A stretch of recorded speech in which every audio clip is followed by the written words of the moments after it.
Hello and welcome to my YouTube channel pre exam training. दोस्तों, practice set 8 लेकर हम आपके सामने आए हैं, जो सभी के लिए बहुत ही इम्पोर्टेंट है। बहुत अच्छे सवाल कराए जाएंगे, कट ऑफ पार कराने वाले सवाल जैसे एग्ज़ाम में पूछे जाते हैं वैसे ही कराए जाते हैं। लाइक ज़रूर किया कीजिए अगर अच्छा लगे तो, और जो लोग नए हैं चैनल को सब्सक्राइब कर सकते हैं। आइए देखें आज का पहला सवाल। बहुत ही अच्छे सवाल कराए जाते हैं, पूरा वीडियो ज़रूर देखिएगा। 25-25 सवालों का सेट कराया जा रहा है। निम्न में से किस युद्ध से भारत में फ्रांसीसियों के भाग्य का निर्णय हुआ था? प्लासी की लड़ाई, तराइन की लड़ाई, प्रथम कर्नाटक युद्ध या बक्सर की लड़ाई? वैसे किस युद्ध में भारत में फ्रांसीसियों के भाग्य का निर्णय हुआ था? प्लासी की लड़ाई 1757 में हुआ था, सबको पता होना चाहिए। बक्सर की लड़ाई 1764 ईस्वी में। इसमें जो है दिया नहीं है, वांडीवास का युद्ध हुआ था में फ्रांसीसियों के भाग का निर्णय हुआ था। इसमें दिया नहीं है। पहला ही सवाल जो है बीपीएससी के अनुसार है, ई ऑप्शन जाएगा, क्योंकि इसमें वांडीवास का युद्ध दिया नहीं है। ध्यान रखिएगा, वांडीवास का युद्ध कब हुआ था ये दिखा देते हैं। वांडीवास का युद्ध 22 जनवरी 1760 को अंग्रेजों तथा फ्रांसीसियों के मध्य हुआ। इस युद्ध में अंग्रेजी सेना का नेतृत्व आयरकुट ने तथा फ्रांसीसी सेना का नेतृत्व लाली ने किया था। इस युद्ध में फ्रांसीसी पराजित हुए। यही पराजय जो है भारत में उनके पतन की शुरुआत थी। ज़रूर ध्यान रखिएगा, बहुत बार सवाल बना है ये। लाइक एंड जो लोग नए हैं चैनल को सब्सक्राइब कर सकते हैं और बेल आइकन ज़रूर दबाएं ताकि आपको पास नोटिफिकेशन जा सके। आइए देखें अगला सवाल। दिल्ली सल्तनत का राज्यकाल कब समाप्त हुआ? दिल्ली सल्तनत का राज्यकाल कब समाप्त हुआ, सबको ज्ञात होना चाहिए। 1526 ईस्वी में पानीपत के प्रथम युद्ध से शुरुआत हुई थी बाबर की। बाबर और इब्राहिम लोदी अंतिम जो है सल्तनत काल के राजा इब्राहिम लोदी थे, जिनको हराकर बाबर हराए और मुग़ल की शुरुआत हुई थी। इसके अनुसार आपका जवाब जो है 1526 ईस्वी जाएगा। ध्यान रखिएगा। आइए देखें अगला सवाल। भारत की अंतःकालीन संसद में कितने सदस्य थे? अंतःकालीन संसद में कितने सदस्य थे? अंतःकालीन संसद में 313 सदस्य थे। आइए डिटेल में भी दिखा दें अंतःकालीन संसद है क्या। भारत की संविधान सभा यानी कि अंतःकालीन संसद में 313 सदस्य थे। संविधान सभा को ही अंतःकालीन संसद कहा जाता था। इसी सभा ने भारत का संविधान तैयार किया था। 26 जनवरी 1950 को जब भारत का संविधान लागू कर दिया गया, तब इस संविधान सभा का नाम बदलकर अंतःकालीन संसद रख दिया गया था। यह अंतःकालीन संसद 1952 में हुए आम चुनाव के उपरांत भंग कर दी गई। अतः इस अंतःकालीन संसद का कार्यकाल 2 वर्ष 2 माह एवं 22 दिन रहा। ध्यान रखिएगा। आइए देखें अगला सवाल। किस चार्टर एक्ट से चीन के साथ ईस्ट इंडिया से कंपनी का व्यापार एकाधिकार समाप्त हुआ? बहुत बार यही सवाल बना है। चीन के साथ ईस्ट इंडिया से कंपनी का व्यापार एकाधिकार समाप्त हुआ किस चार्टर एक्ट से? चार्टर एक्ट 1833 से। ध्यान रखिएगा, 1833। चार्टर अधिनियम 1833 द्वारा ईस्ट इंडिया कंपनी का चीन के साथ व्यापारिक एकाधिकार समाप्त कर दिया गया। अब कंपनी एक राजनैतिक संस्था भर रह गई। कंपनी को आने वाले 20 वर्षों के लिए क्राउन व उसके उत्तराधिकारियों के न्यास के रूप में भारत पर प्रशासन का अधिकार दे दिया गया। ध्यान से नोट करते हुए चलिएगा। नए हैं चैनल को सब्सक्राइब जरूर कीजिएगा। आइए देखें अगला सवाल। परिसंघ बनाने का विचार सर्वप्रथम किसने प्रस्तावित किया था? बहुत अच्छा सवाल है। परिसंघ बनाने का विचार सर्वप्रथम नेहरू रिपोर्ट में दिया गया था। 1928 में आया था नेहरू रिपोर्ट, से ज़रूर ध्यान रखिएगा। आइए देखें अगला सवाल। वलयाकार रूप में नदियाँ किस दिशा में बहती है? वलयाकार रूप में नदियाँ जो है वलय के समान बहती है। ध्यान रखिएगा। आइए डिटेल में भी दिखा दें, आपको कन्फ्यूजन नहीं रहेगा। नदियों का वलयाकार प्रतिरूप एक प्रमुख अपवाह तंत्र है जो नदी तथा उसकी सहायक धाराओं द्वारा निर्मित जल प्रवाह की विशेष व्यवस्था है। इस प्रकार के अपवाह प्रतिरूप में परवर्ती नदियां अनुवर्ती नदी से जुड़ने से पहले वक्र अथवा चपाकार मार्ग से होकर गुजरती है। यह आंशिक रूप से भूमिगत वृत्ताकार संरचना के अनुकूलन का परिणाम होता है। ध्यान से समझिएगा। आइए देखें अगला सवाल। बाल्टिक सागर के बंदरगाह व्यापार के लिए सर्दियों में भी क्यों खुले रहते हैं? सर्दियों में भी क्यों खुले रहते हैं? अधिकतर ये गर्मियों में खुले रहते हैं, लेकिन सर्दियों में भी क्यों खुले रहते हैं बाल्टिक सागर के बंदरगाह?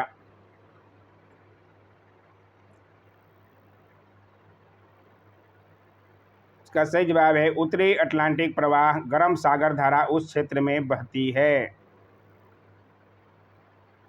यह उत्तरी अटलांटिक प्रवाह जो एक गर्म सागर धारा है के कारण होता है। यह ब्रिटिश उपमहाद्वीप और उत्तरी यूरोप के किनारों को गर्म करता है। मैक्सिको की खाड़ी के बाद उत्तर पूर्व की ओर गर्म खाड़ी प्रवाह के रूप में आगे बढ़ता है। ध्यान रखिएगा। आइए देखें अगला सवाल। निम्नलिखित में से जोड़ी गलत है। कौन सी जोड़ी जो है गलत है?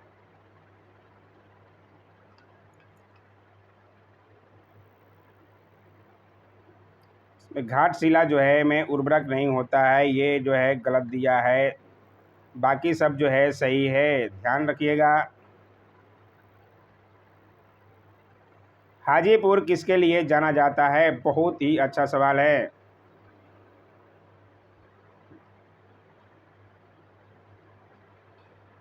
हाजीपुर फल प्रसंस्करण के लिए जाना जाता है। हाजीपुर का केला बहुत ही प्रसिद्ध है, सबको पता होना चाहिए।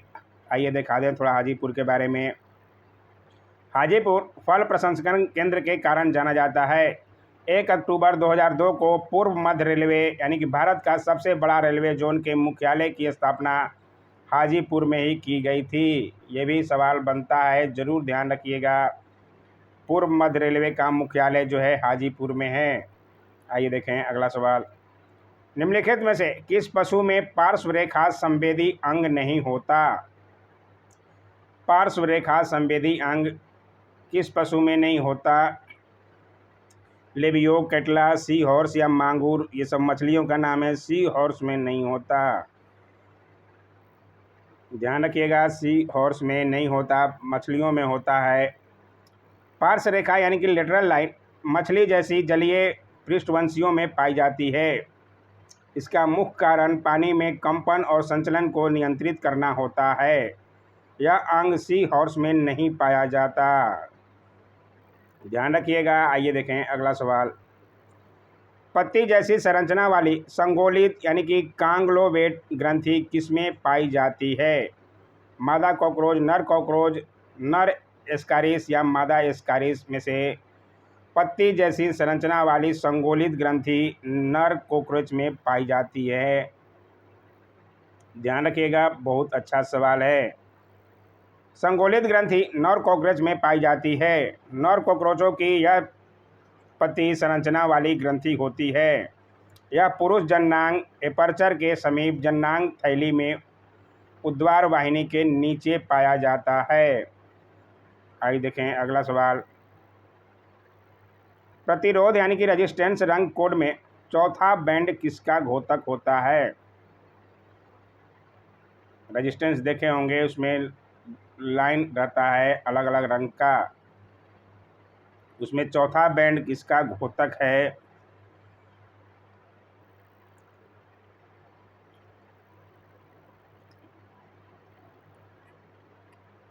सही जवाब है सहायता स्तर।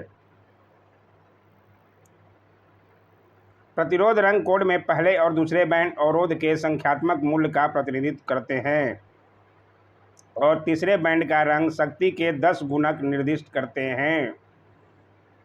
अवरोधक को बाएं से दाएं पढ़ने पर चौथा बैंड सहिष्णुता स्तर का घोतक होता है। ध्यान रखिएगा।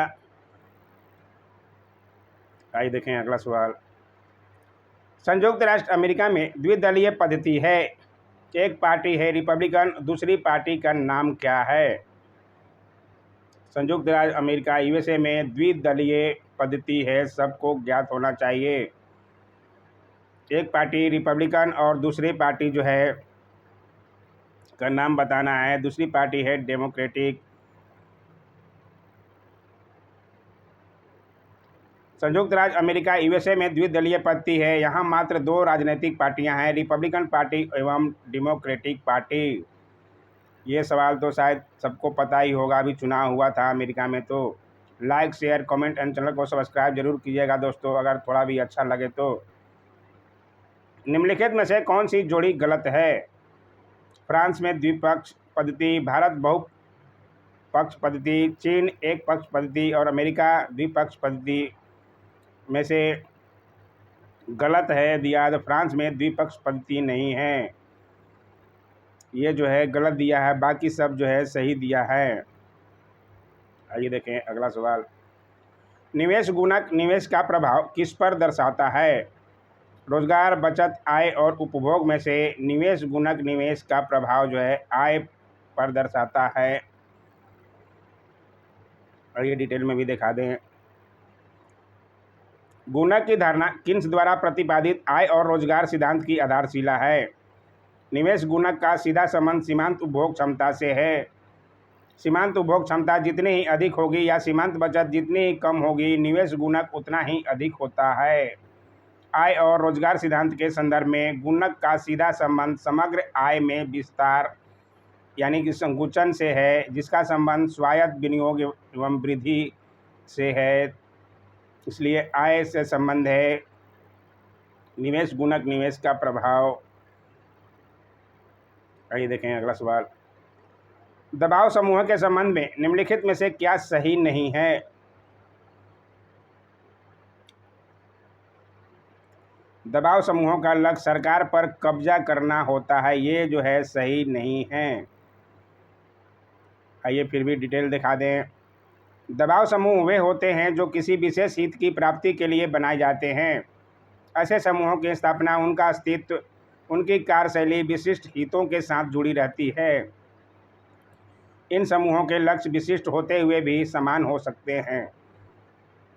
ये लोग निर्णायक प्रक्रिया को प्रभावित करने का प्रयास करते हैं, जिससे यह अपने सदस्यों के हितों की पूर्ति कर सकें। लाइक एंड सब्सक्राइब जरूर कीजिएगा दोस्तों। आइए देखें अगला सवाल। भारतीय संविधान के किस अनुच्छेद के अंतर्गत केंद्रीय प्रशासनिक अधिकरण यानी कि कैट के निर्णय को उच्चतम न्यायालय में चुनौती दी जा सकती है? कैट के निर्णय को उच्चतम न्यायालय में चुनौती जो है 323A के द्वारा दी जा सकती है। आइए देखें अगला सवाल, ध्यान रखिएगा। निम्नलिखित में से क्या बहुल कार्यपालिका का उदाहरण है? बहुल कार्यपालिका का उदाहरण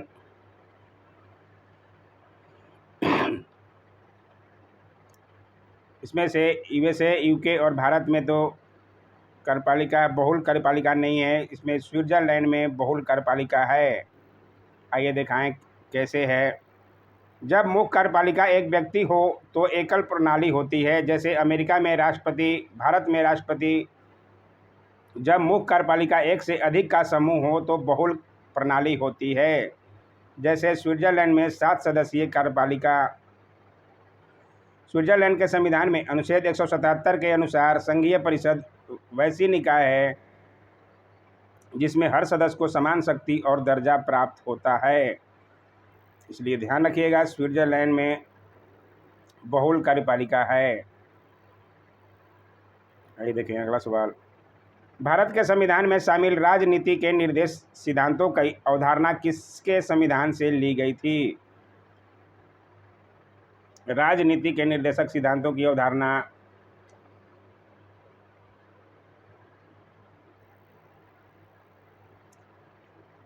आयरलैंड से ली गई थी। ध्यान रखिएगा, सवाल ऐसे भी बनते रहते हैं। आइए देखें अगला सवाल।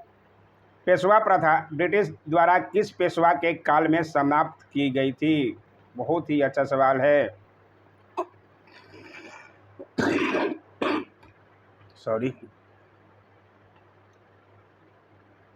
पेशवा प्रथा जो है ब्रिटिश द्वारा बाजीराव द्वितीय के काल में समाप्त की गई थी। ध्यान रखिएगा, बहुत अच्छा सवाल है। आइए देखें अगला सवाल। राजा खारवेल किसके चेदी वंश के महानतम शासक थे? राजा खारवेल का नाम जरूर सुने होंगे, कलिंग के राजा थे। बहुत इजी और अच्छा सवाल है। आइए देखें अगला सवाल। पाकिस्तान नाम किसने गढ़ा था? मोहम्मद अली जिन्ना, फजलुल हक, लियाकत अली खान या चौधरी रहमत अली? ये सवाल भी सबको पता होना चाहिए। चौधरी रहमत अली ने पाकिस्तान नाम गढ़ा था।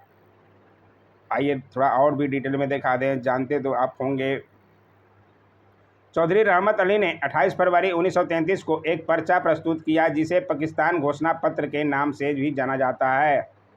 रहमत अली के पाकिस्तान के नक्शे में 3 स्वतंत्र मुस्लिम इकाइयाँ थीं। उत्तर पश्चिम सीमांत प्रदेश में पंजाब, सिंध, कश्मीर व बलूचिस्तान। बंगाल, असम के प्रदेश का नाम था बंग-ए-इस्लाम और हैदराबाद का नाम था उस्मानिस्तान। ध्यान रखिएगा। आइए देखें अगला सवाल। प्रमुख दक्षिण पश्चिम एशियाई तेल क्षेत्र कहाँ स्थित है? प्रमुख दक्षिण पश्चिम एशियाई तेल क्षेत्र जो है फारस की खाड़ी के तटीय क्षेत्र में स्थित है। ध्यान रखिएगा, अच्छा सवाल है। फारस की खाड़ी और उसके तटीय क्षेत्र दुनिया के कच्चे तेल के सबसे बड़े स्रोत हैं। फारस की खाड़ी मध्य पूर्व एशिया क्षेत्र में हिंद महासागर का एक विस्तार है जो ईरान और अरब प्रायद्वीप के बीच तक गया है। ध्यान रखिएगा, बहुत अच्छा सवाल है। आइए देखें अगला सवाल। आप पीडीएफ के लिए टेलीग्राम जरूर ज्वाइन कर सकते हैं। निम्नलिखित में से किसके भीतर बृहस्पति का गैलीलियन उपग्रह नहीं है? किसके भीतर जो है बृहस्पति का गैलीलियन उपग्रह नहीं है? सही जवाब है डीमोस। मंगल ग्रह के 2 प्राकृतिक उपग्रह हैं, फोबोस और डीमोस। इन उपग्रहों को मंगल के द्वारा पकड़े हुए क्षुद्र ग्रह माना जाता है। सौरमंडल के 5वें ग्रह बृहस्पति के 63 ज्ञात उपग्रह हैं जिनकी परिक्रमा की कक्षाएं परखी जा चुकी है और अस्थायी पाई गई है। इन उपग्रहों में गैलीमीड, कैलिस्टो, आयो और यूरोपा शामिल हैं। ध्यान से नोट कर लीजिएगा, अच्छा सवाल है। आइए देखें अगला सवाल और आज का आखिरी सवाल है। शीत संवेदी पादपों के झिल्ली लिपिड में क्या होता है? शीत संवेदी पादपों के झिल्ली लिपिड में उच्च अनुपात में असंतृप्त वसा अम्ल होता है। ध्यान रखिएगा, शीत संवेदी पादपों के झिल्ली लिपिड में संतृप्त और असंतृप्त फैटी एसिड 12 के अनुपात में पाए जाते हैं। जब शीत संवेदी पादप के निम्न तापमान का सामना करना होता है तब उनके असंतृप्त फैटी एसिड का अनुपात और भी बढ़ जाता है जिससे क्रिटिकल तापमान में कमी हो जाती है। ध्यान रखिएगा। आज का वीडियो कैसा लगा जरूर कमेंट किया कीजिए। Don't forget to like, share, comment and subscribe my YouTube channel. Thanks for watching my YouTube channel.